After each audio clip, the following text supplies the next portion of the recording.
Hi hello வணக்கம் நண்பர்களே, நான் தான் உங்கள் விவசாயி சந்துரு. ஸோ நாங்கலாம் தோட்ட வேலை செய்கிறீங்க. ஸோ எங்களுக்கெல்லாம் வந்து உடம்புக்கு என்ன மாரி நாங்கள் வந்து ஃபுட் எடுத்தோம் அப்படின்னாங்க, காலை நேரம் வந்து பார்த்தீங்கன்னாங்க, கம்மங்களி, புழுதண்ணி அந்த மாதிரி தாங்க. ஸோ இங்கே பாருங்க. அ ஸோ இந்த மாதிரியான ஒரு நீர் ஆதாரங்கள் தான் நாங்கள் வந்து எடுத்துப்போம். இதே வந்து நம்ம பாடிக்கு தேவையான, நம்ம உடம்புக்கு தேவையான ஆதாரங்கள்.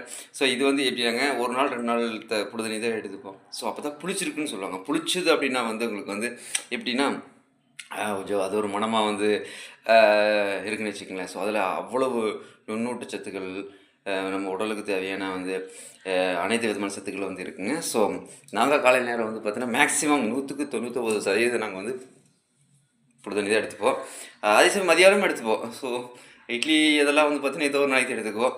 ஸோ அதனால வந்து அதான் எங்களால வந்து அந்த அளவுக்கு உழைக்க முடியுது. ஸோ நீங்களும் வந்து பார்த்தீங்கன்னா, அந்த அளவுக்கு வந்து பார்த்தீங்கன்னா வந்து கம்மங்கூழு, களி, ராகி இந்த மாரி சாப்பிடுங்க. ஆரோக்கியமா வாழுங்க. Thank you.